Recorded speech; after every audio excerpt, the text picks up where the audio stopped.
Hello and welcome to DFS Coach Talk. Today is Saturday, August the 15th. I am Joe Sarvati, affectionately known as Coach, and I am here to break down the one-game NBA Showdown play-in game, first time we've ever said that in basketball, with my partner in crime here, Mr. Andrew Hansen. How are you today, Andrew? I'm doing great. Yeah, I'm excited. It's been a terrific bubble experience on the court and off the court for DFS Coach Talk. And now, like you said, we get a very unique play-in game. What an exciting opportunity here for a showdown between two teams that, well, I guess are kind of going in opposite directions here. Portland playing terrifically. Memphis just sort of hanging on for dear life, sneaking in with that win here in the last game. But now we finally get a game where everybody is just all hands on deck, play all the minutes. There's no question marks. Everybody's just going to get after it because it's win or go home, especially for Memphis, but Portland too. They certainly want to get it done here in the first game and just advance and get ready to play the Lakers. I know it, man. This is great. I love the way as everything's working out for the NBA. The fact that everybody's continuing to test negative and that everything's going well, and the playoff setup. It's the games have been great. That Portland game was just insane. It was just amazing. But it really was. The half court shot for no particular reason other than just pulling up because you're getting doubled. They kept sending that at him, and he thought, okay, fine, I'll shoot it from 36 or 37, whatever it is. But it was great, man. So this is going to be fun. Who knows what to expect in these games? Again, for anybody that isn't following exactly how it works, the 8 and 9 seeds, which are Portland 8 and Memphis 9, are doing this play-in. What happens is if Portland wins tomorrow, it's over. Portland plays the Lakers in the first round of the playoffs. If Memphis wins, they play a second game, and whoever wins that second game at sudden death, they move on to play the Lakers. So it's going to be fun, and it's interesting because we've had these pretty busy slates with, they're playing everybody from the water boy to the trainer, and we're trying to figure out usage and DFS minutes, but we've been making money at it. So it's been hectic, but it's going to be fun tomorrow just to know that we've got two teams coming out, everything on the line. The coaches are going to play the main guys. It's just such a joy. Now, though, Andrew, I am not a fan of showdown slates. It's just not my gig. I like the more teams, the better. Playoffs is fine when you have 3, 4, 5 games. That's fine because everybody, you can get your edge and you can take a look. But, this is going to be interesting tomorrow. I'm going to go pretty light. I'll just tell our listeners now. But, it's just hard. There's a lot of people splits, a lot of same lineups, things like that. So, give it a whirl. We're going to do an NBA podcast every single day that they play an NBA game in the bubble. So that's why we're jumping in today to do this one for you. So I want to quickly thank our presenting sponsors, mybookie.ag. Go to mybookie.ag or dfscoachtalk.com and put in the promo code CoachTalk, all one word, no space, and you get up to 100% of your $1,000 deposit and a $25 free play. Also, our other presenting sponsor is tvg.com. Go to our website, dfscoachtalk.com, click on the banner that says $300 risk-free bet TVG, and that's exactly what you get. Same thing, Coach Talk, no space for the promo code. All right, man, we're diving in. This is going to be our speedy fast. We usually go on for a long time, but you know what? We don't need to do that because we have one game, and we're going to focus on a little bit, talk it through. We know the major players in here. Andrew is going to focus a little bit more on the build on DraftKings, and I'll focus on the FanDuel build. And we're going to give you not our full lineups, of course, but we'll give you a couple of our strongest plays and a couple of our fades. If you want to get the full FanDuel lineup for the Showdown slate tomorrow, join us in our Discord. You do that by becoming a member at dfscoachtalk.com, and you can join for just a week if you want to try us out and give it a run. We've had some great success. I know that our members have been very, very happy lately and getting a lot of good feedback. So that's how we're going to roll with it. And this is Memphis, obviously, at Portland. We do know that I'll give you the line from mybookie.ag. It's an early line, but we'll get it there. Portland is a 6-point favorite, just as you said. They're going in the right direction. Memphis has been backing up. They lost Triple J. They crushed them as well. And the over-under is 232.5. So there's going to be a lot of DFS points to be had. You have to pretty much be right on the nickel, though, and hit them right if you're going to score it. So what do you think is the beginnings of a build for DraftKings that can help our listeners win? Well, on DraftKings, I really do enjoy the Showdown slates. I enjoy the strategy, and the first thing you have to do is look at who is going to be your captain. Now, in general, I like to look at some of these mid-tier guys because most folks, I think, naturally just go to the star and they say, well, this is the best player, so I'm going to put him as my captain and then fill out the rest of my lineup. And, sometimes that works. Are you looking over my shoulder? You know what time it is, right? Well, that's the thing. It's probably Dame time. It's almost always Dame time when we're talking about any sort of basketball associated with the bubble.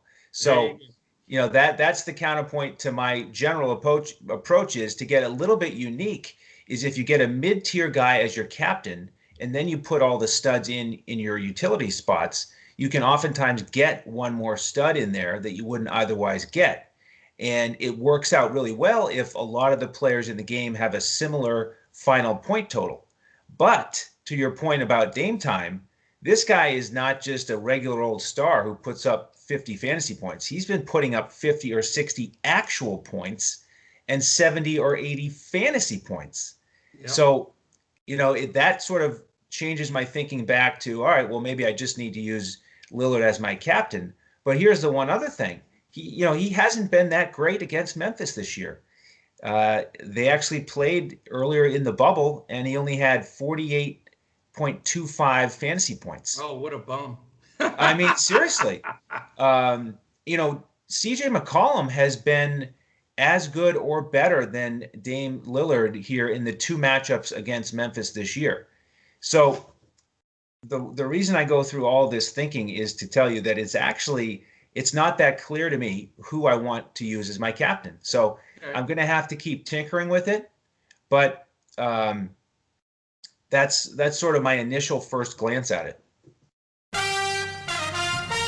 Summer is here, and sports are finally back, which can only mean one thing. It's time to kick back, relax, and make some cash. Everyone has to start somewhere, which is why you want to get off on the right foot by choosing an established book like mybookie.ag. And with all the major sports seasons just around the corner, there's never been a better time to get in on the action. Dynamic betting lines and a simple-to-use platform make the process easier than it's ever been. Create your account in just a few easy steps, deposit, and begin placing your bets. Sign up now using promo code CoachTalk to get your deposit matched halfway all the way up to $1,000 plus $25 extra free play. That's promo code CoachTalk. Use it to score yourself an extra piece of the pie. With MyBookie, you bet, you win, and most importantly, when you win, you get paid.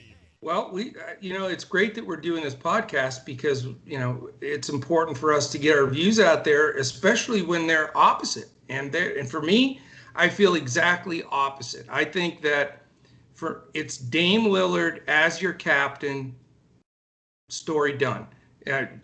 Free square. I mean, he's the best. Memphis's backcourt's not good defensively. I know there's some recency of how they've done against Memphis, but these are both different teams since they played before in the sense that Triple J's not out there. Right. They have different rotations of guys like Grayson Allen getting big minutes. And, Portland, they've had different guys stepping up as well and getting it done. And so what I'm going to do, and that's going to be my biggest thing, I'm on both FanDuel and DraftKings, but right now I'm on FanDuel. I'm plugging Lillard in, and I know whatever, he's going to be 80% owned as the captain. That's fine. I'm willing to take that because I think you get 2 times their points on FanDuel. And, if he does get those 48 points, which was a bad game for him, that's almost 100 fantasy points. You can't win without him, in my opinion. And I think there's a hell of a lot of good value here. Now I'm all of a sudden was going to go light. Now I think I'm going to go heavy. But I just see, and I'm just going to give out a few names on FanDuel, and then you can counterpoint it with your DraftKings build. And, of course, I'm going to save some of the key guys, too, for our members, and we'd love to have you join us, so jump in. But let me tell you some guys that I think are underpriced on FanDuel right now.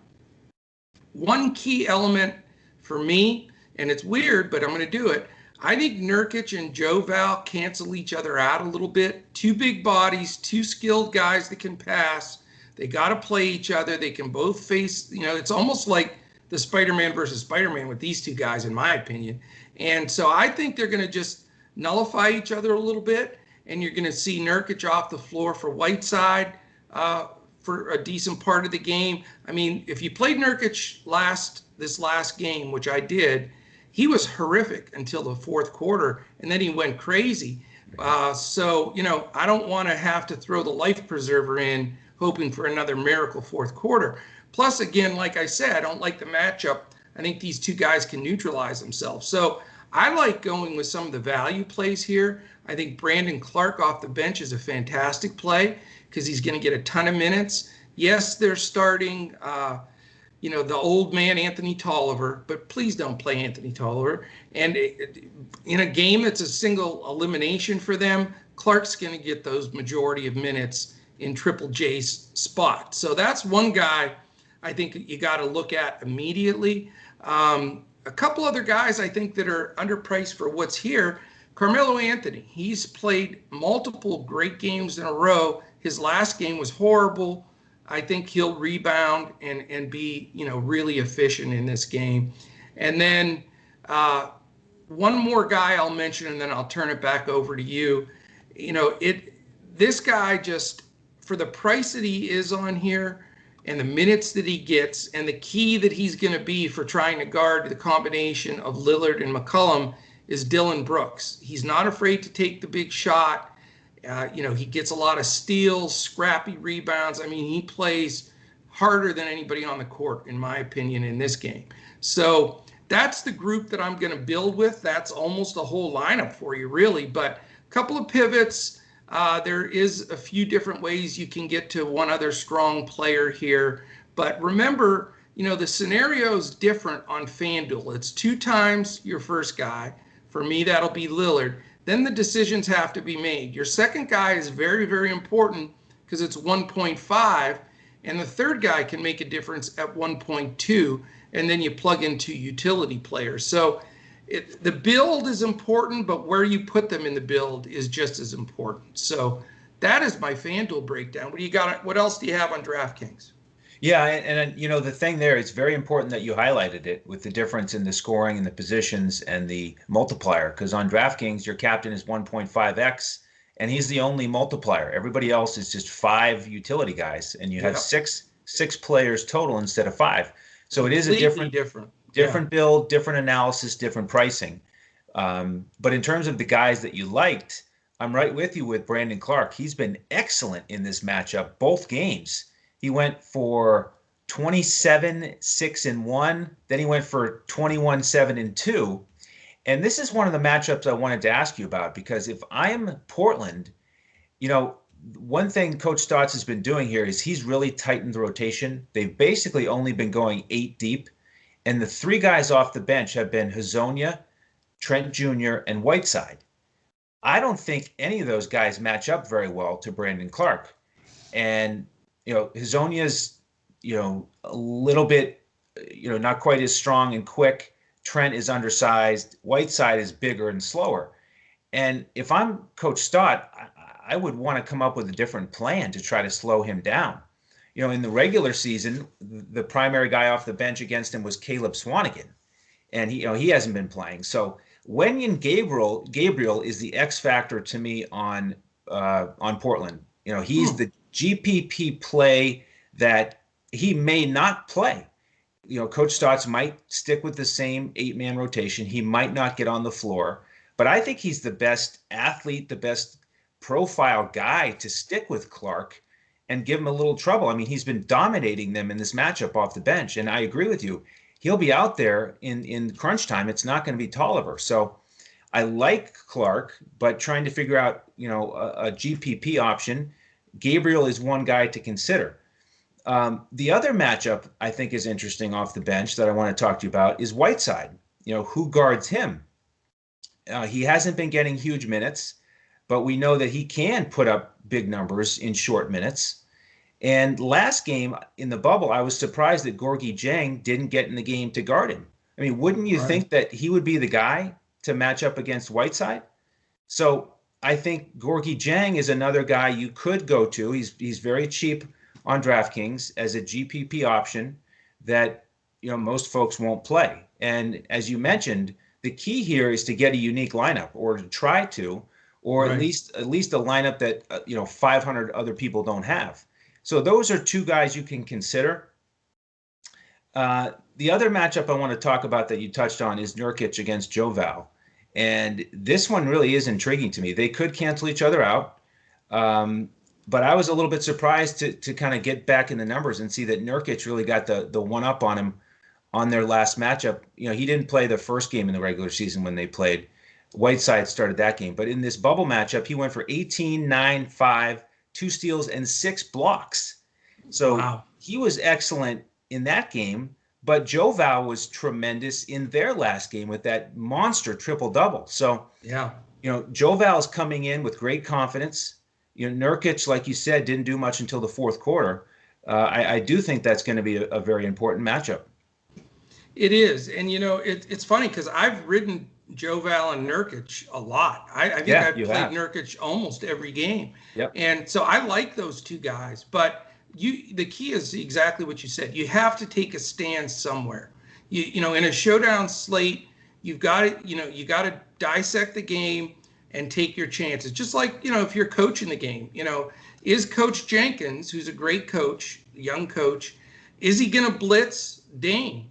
He saw this last game where that was effective for a while. Yep. Is the blitz going to come? And then all of a sudden they're going 4-on-3, because that changes everything. That makes McCollum extremely playable, and Carmelo as well.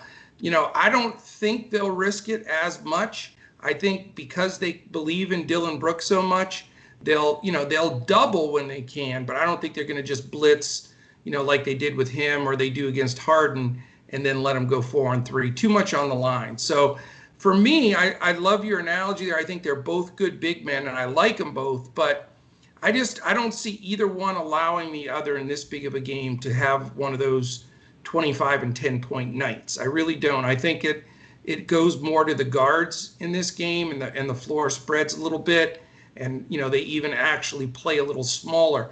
The big difference is, can Zach Collins stay out of foul trouble? He's ridiculous in foul trouble. Yeah. And he is a good matchup, in my opinion, for Clark. He's longer. He's 7 feet compared to the 6'10" Clark, and he's agile, and he can block a shot. Problem is, he'll block one and then make 2 fouls, and then block another one, and then 2 more fouls. So if he stays on the floor, I think that'll help their interior. He also can swing and play Whiteside if he needs to, but he's got to be on the floor and out of foul trouble. So I do like that matchup. I think the inside guys will be banging on each other, and my stance is going to be to continue to go to these guys on the perimeter. I guess the only other question I have for you is, where does John Morant stand in this mixture for you? Because we haven't even said his name. He does deserve to be discussed, doesn't he? After his season, and it's been terrific. Nice strong push here. He's going to be in my lineup. I don't see any reason to leave him out. I guess if you make more than 10 lineups. Maybe you leave him out of one to try to get a unique salary build. But, it showed in that last game that they had to win to get in, how they really focused the usage between Joe Val Brooks and John Morant. They took all the shots. Yeah. The only guys who took more than 10 shots. I think Clark had 9, so he's obviously right in that mix. But he's now playing 40 minutes and shooting a ton, and they're putting the ball in his hands and saying, take us as far as you can. So he's going to be in the lineup for sure. What's your thought on Ja? I think, the one knock on Portland, and the reason why they have zero chance to beat the Lakers, in my opinion, is their backcourt is terrible defensively. Lillard, as great as Lillard is and as terrific as McCollum is, they're not good defenders at all. And, Ja with that quick first step, and, he shoots those floaters with the best of them. It reminds me a little bit of the old Steve Nash when he used to drive in the paint and just float a little bit and throw one up there. So Morant's hard to fade, with that backcourt being so vulnerable defensively. So I think you gotta have him as somebody also that you strongly consider. So, we've got a good pool of guys. I think the crunching we have to do before lock and in our Discord, and between the pros, is how do we layer them in? It's important for the captain spot, of course, on DraftKings, but it's just as important on FanDuel for 1, 2, 3 out of the 5. So that's where it becomes meticulous, because you flip the second and third guy, and that can take you from in the money to out of the money. That simple. So it's a fun slate. I think this is going to be a great game. It's great that we have games that matter now, and we'd love to have you join us. My biggest piece of advice, again, our process we talk about all the time. Check out this podcast. Listen, take a few tips. Think some takeaways for you. Then, follow us on Twitter throughout the day. We're at DFS Coach Talk. All of our pros are there. I'm at Joe Sarvadi, JoeSarvadi. He is at Language Olympic, and Detroit Sports Shane. That is DETSPORTSSHANE. DET Sports Shane is what it is. So that's where Shane is. And if you want to catch any info from our man Freddie, it's FREDDIE Mills 7. So that's where you can get us there. If you're watching this on YouTube right now, please hit the thumbs up and the subscribe button. That really, really helps us out. Instagram, DFS_Coach Talk, and our website, DFSCoachTalk.com, is where you can jump in to all of these winnings as we're rocking and rolling. Last quick shout out to our presenting sponsors, MyBookie.ag, the place for all your wagering and casino action, and TVG.com is where the world goes for horse racing. So that is it, my man. Any final words on this wonderful Showdown slate on a beautiful Saturday in the NBA? Yeah, we'd love to have you jump in as a member. On what we give you on DraftKings is a core. For a big slate, we give you the core players and some other pivots to fill out your lineup. And so we'll give you a little bit of a core for the Showdown slate as well. And then, like Coach said, we'll give you the full FanDuel lineup for the Showdown slate tomorrow. And there's some good contests out there. So it should be a fun one-game slate for sure. No doubt about it. Our charity of choice here at DFS Coach Talk is mambaon3.org. That's MAMBAONTHREE.org. It is a wonderful charity set up by the Bryan family. So that is it, my man. Join us. We'll be back again tomorrow for the Sunday playoff game from the other division. And we'll do the same kind of dances we did here today. So I hope this really helps you guys fill out your lineup and, take down a big, huge GPP. That would be our wish for you. So any final words, sir? Thank you all for joining us. Fantastic. And best of luck to you on this playoff game on Saturday. We appreciate you joining us, and we will catch you again tomorrow when we look to crush it in NBA DFS.